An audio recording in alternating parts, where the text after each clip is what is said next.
Greetings, YouTube. Welcome back to the channel. My brain's not always the fastest. It's not always the most correct. It can be slow. It can be wrong. It can be both slow and wrong. I am still trying to process how much has changed in the game just in the past 2 weeks. I am putting the tea leaves together. I've been talking about the Kabam layoffs. I've been talking about the bans for cheaters, but also potentially a difference between temporary and permanent bans and what those look like. I've been talking about the fact that offers are now multi-day offers, not 24 hours. The Kabam has basically jumped ship from the entire revenue model of 8+ years where they feel like they've got to squeeze every penny they can as long as they can, because also some other Kabam games have died and other mobile games that aren't run from Kabam or by Kabam have died. We're in an era where it feels like, to me, people have less disposable income now. Or even if they have the same amount of disposable income, they're being more careful about it. Maybe they're being more casual spenders instead of whales. Maybe they're going from casual spenders to free-to-play. I don't know. I just know that Kabam has made an alarming amount of monetary and revenue changes since their announced layoffs. Does this mean that the game is teetering on collapse?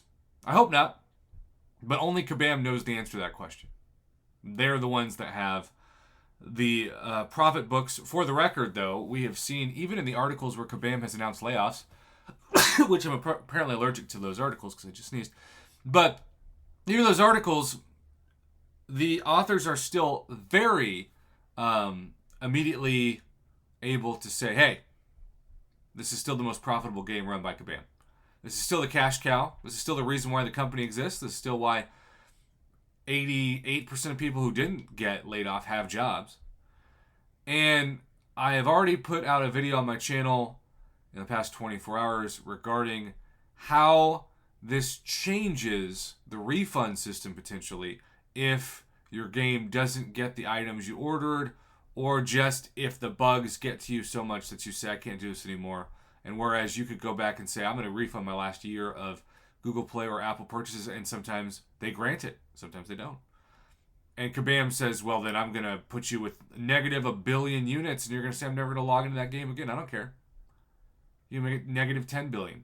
Doesn't matter to me. Well, now you can't just contact Kabam and be like, hey, your game's not for me anymore, so can I get a refund in the past year? Nope. It's outside of Google Play. It's outside of the Apple Store. It's like my analogy to going around eBay, which eBay warns. I've done that a couple times.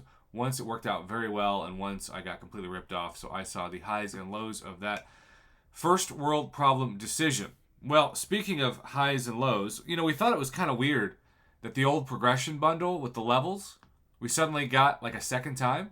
And now I think this kind of explains why that timing happened, because they are replacing the old progression bundle, which for the record will still exist in the unit store as far as I know, where the best you can do at level 60, I believe, is a 5-star crystal, which, believe it or not, when that first came out, it was unbelievably good.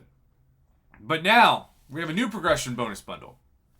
Not based off of level so much as it's based on progression, as in story quest progression. If you complete Act 4, just complete Act 4, which you normally can complete Act 4 with 4 stars. I know people who become uncollected with rank 4 stars quite often, years ago. You get a 5-star, not a 4-star. A 5-star Warlock, a 5-star Corvus, and a 5-star Archangel. That by itself, for people who are progressing, is worth way more traditionally than $40. If this was just those 3 guaranteed champions who you cannot target normally, that would be incredible. And yes, I know that Archangel is a puzzle piece champion that ideally needs to be awakened, but Warlock is not and Corvus is not. And this used to be about the price I feel like that they wanted us to pay for like a 2 or 3-star Deadpool. So think about that. But that is the least enticing of this offer. The next part of the offer is a 6-star Nexus by becoming uncollected, by completing Act 5, Chapter 2. That, we assume, is the normal 3-champion 6-star basic Nexus.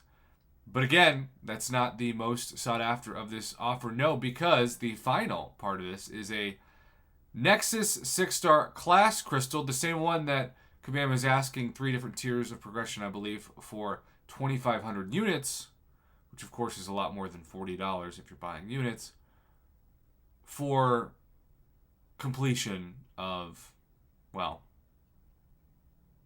Act 6, Chapter 1.